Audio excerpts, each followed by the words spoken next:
Without a doubt, KAZUHA is one of the best characters in Genshin Impact right now, and he's probably the best pull of the entire game at the current moment. But it wasn't always like this. Back in the days when KAZUHA first came out, there were a huge amount of controversy surrounding KAZUHA's release, questioning if he was even good or if he just a 5-star Sucrose. But what people didn't understand back then was that Sucrose is a really good character, so a upgraded Sucrose is going to be a really amazing character. In fact, you can even see some of KAZUHA controversy presented being in the earlier video of this channel, with KAZUHA values being questioned if it's really worth over Sucrose. I think that KAZUHA would be pretty decent at a 4 out of 5 rating for me, which means he's a pretty good pull. If you like his design or if you like his gameplay, he's gonna be an amazing pull for your account. He is a really good pull no matter who you are.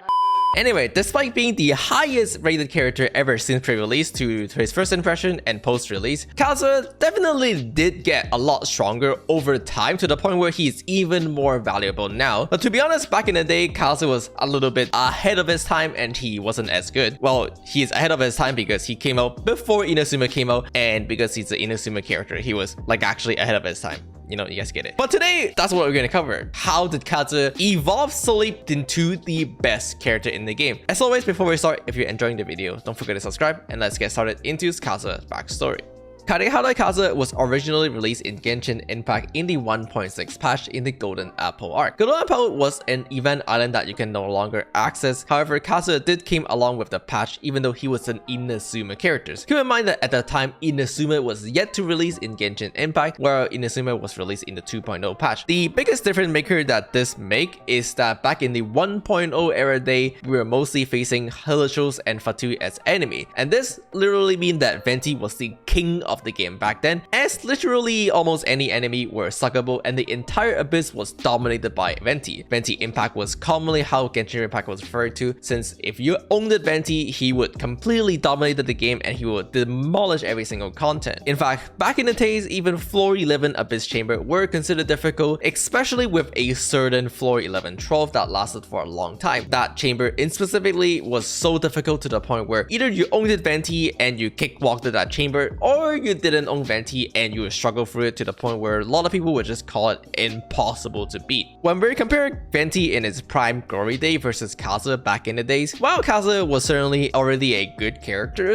unfortunately, I have to be very honest right now, Venti was just better back in the days. Being able to completely demolish every single content where you don't care anything except if you have a Venti or not, mean that Venti was just a better 5-star anemo pool over KAZUHA. If you could only pick one 5-star anemo characters, you probably would have picked Venti over KAZUHA, and at the time it would probably be the right choice. And while KAZUHA can suck a lot of the bigger enemy that Venti couldn't suck, and there are a lot of enemy that Venti couldn't suck that make its value overall fell down a lot, back in the day this was not true. Keep in mind that most of the unsuckable enemy actually came out after Inazuma release, or I would like to call them Inazuma type enemy. The first Inazuma enemy we're introduced to are the Nobushi as well as the Kalagi. At the time, of course, Nobushi, just like the treasure hunter, are easily suckable by Venti elemental burst. However, the Kalagi are the first heavy type enemy that we really see and are kind of hard to suck with Venti, although not impossible. You can definitely argue that for the Kalagi, KAZUHA was better at sucking them than Venti does, since KAZUHA have higher poise value on his elemental skill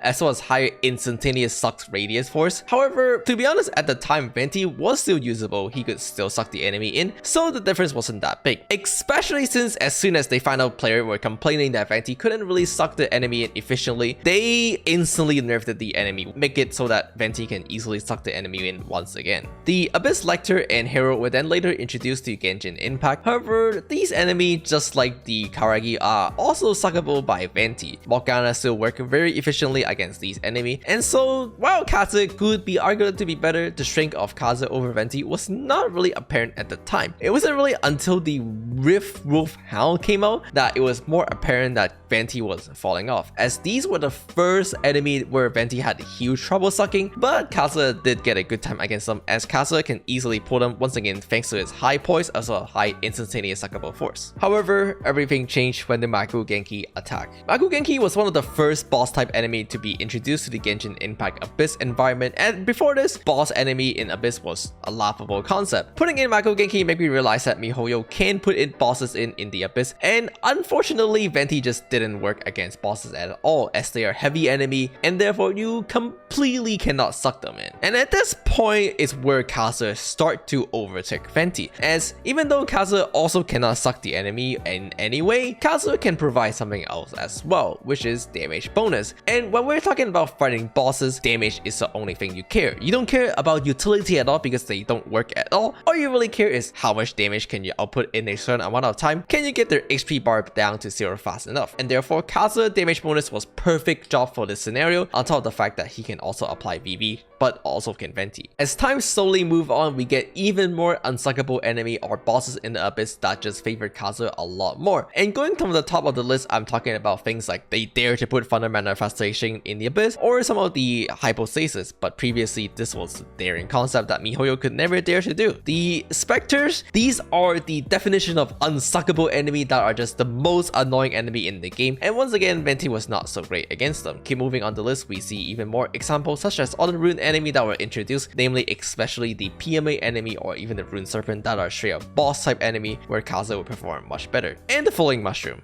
Observe how with every Inazuma patch and every Inazuma enemy being released, KAZUHA just get better and better while Venti get worse and worse, to the point where nowadays KAZUHA is a really good character and we're questioning if Venti will still work. Although everything might change when they once again introduce a new region, we don't really know that yet, so it's not unfair to say that KAZUHA is dramatically a much better character than Venti at the current moment. But it wasn't just Venti that was competing with KAZUHA for the title of the best anemo character in the Genshin Impact, or even straight up just the best characters. There was also a second anemo character that was competing against KAZUHA, and her name was Sucrose. You see, Sucrose is one of the strongest characters of Genshin Impact at the time as well, being able to buff 3 unique stats of your characters, including your attack through TDDS, your Elemental Mastery through Elemental Mastery sharing, and finally being able to carry VV mean that she can also shred the enemy elemental resistance as well. Starting off with Ganyu, at the time the more dominant Ganyu meta team is of course Morgana, and again as all the enemy are suckable, being able to use Venti and Ganyu together for quadratic scaling was unbeatable. So in this case you can see Ganyu much prefer Venti over KAZUHA, and in fact you can still say the same about Freeze team today, that is whenever Venti works, generally speaking he's a little bit better. But if we move on to the next character, you can see that they prefer to use Sucrose, namely Hu Tao. Hu Tao is a Vaporize carry, and when you talk about Vaporize carry, to be honest, Sucrose is just really good. Being able to share about 200 to even 300 elemental mastery is no joke on a character that does not have ICD and can easily Vaporize on demand, as elemental mastery will buff your reaction damage by a lot. So in this case, Hu Tao, while she can work with KAZUHA, she definitely could also work with Sucrose, and is just as good if not better than KAZUHA at the time. Finally, we have Xiao. This character doesn't work with anyone but Sucrose, so once again Sucrose also win with Xiao. So within all the Liu trio, Sucrose or Venti was just the dominant choice over KAZUHA. Of course, we had some of the lesser meta team at the time, like Taser, but interestingly enough, Taser also preferred Sucrose since Sucrose can do a Nemo infusion normal attack, which can trigger a lot of Swirl to do a lot of damage. And then we have less meta characters that are like the physical carry characters such as Razor, wherever he is right here. But as Razor or physical character doesn't use elemental damage, they can neither use KAZUHA or Sucrose, and therefore there weren't a competition between the two. The only character that preferred to run KAZUHA over Sucrose or Venti was really out of meta characters, and I'm talking about you, Kaching.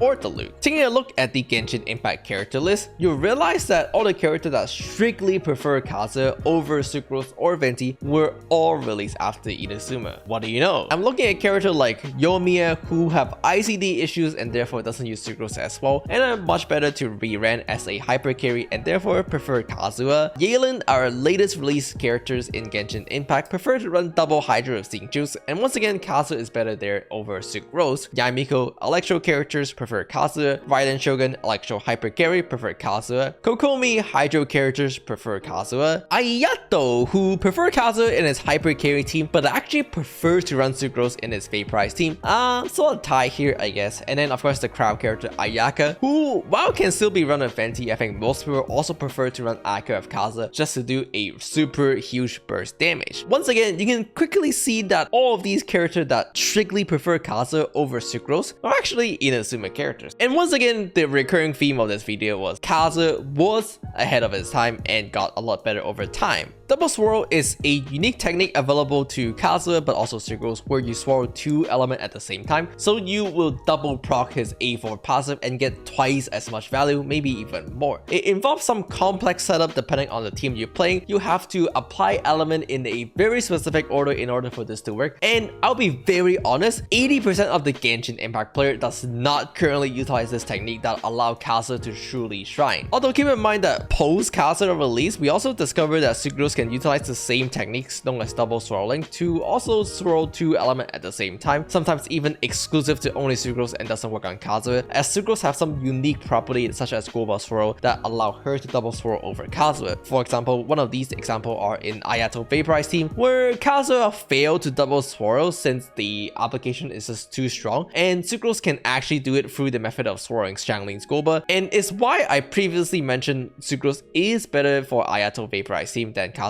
is. Nevertheless though, as this technique allow KAZUHA to overtake Swirl in terms of damage gain, about a 10 to 15% damage over Swirl, it means that you did have a reason to strongly run KAZUHA over Swirl in many of this team, and that is if you can properly double swirl your element, KAZUHA is stronger than Swirl and therefore you prefer him over Swirl. Although of course there are many other factors that make player prefer KAZUHA over Swirl, namely he's just a lot more comfortable to run or he's just more fun to run. In the overworld, he can have a jump, which is a lot easier to access some of the higher objective and the higher elevation, or in the Abyss, KAZUHA is easier to use than Swirl because his elemental skill is centered around him, which means that it is a lot easier to position where your KAZUHA pull is going compared to Swirl where her elemental burst is landed in front of her. The same pretty much applies to KAZUHA elemental skill as well, where it is created centered around KAZUHA, which make it a lot easier to control, especially with the element that is going to be infused with its elemental burst. And because the element is much easier to control, it allows us to do some unique tricks, such as once again using him for double swirling or just using him as an enabler for something like Melgadu or Chayo. You can see that at the time of KAZUHA release, he definitely had very steep competition that make people question if KAZUHA was really that strong over the other available character. Once again, namely those are Venti and Swirl. Venti was definitely stronger than KAZUHA as all the enemy were suckable, and at the time with the Leer trio being the dominant main DPS, Swirl honestly was enough or even just as good. Fortunately, despite all odds stacked against KAZUHA, Fearcrafter at the time actually still said KAZUHA was a good pull, because the only thing that was better than having one Swirl, who is a super strong amazing character that is one of the best in the game, is to have 2 Swirl that are both really strong, super amazing, and is the best in the game. In fact, because either stronger or just as good replacement existed at the time for KAZUHA, there weren't a absolute statement of why you must pull KAZUHA at the time. To be honest, in fact, that statement is still true nowadays, but KAZUHA did get dramatically better over time to the point where nowadays his value has shot up a lot, and he is a super amazing pull, just a little bit short of being a must pull, as in if you are saving for different characters, you could still skip KAZUHA to pull for that other characters. You don't absolutely have to pull for KAZUHA even if you're broke. Do not spend $200 or $300 money that you do not have to pull for characters, because there are no such thing as a must pull character in the game yet. But ladies and gentlemen, that is the story of KAZUHA from his release to today and how he rise to the top to be one of the best characters of Genshin Impact. Let me know if you're gonna roll for KAZUHA in his whenever rerun, and how do you feel about KAZUHA nowadays. If you recommend KAZUHA to your friend in the comment below. And with that being said, as always, thanks for watching, don't forget to subscribe to the channel, and I'll see you all next time.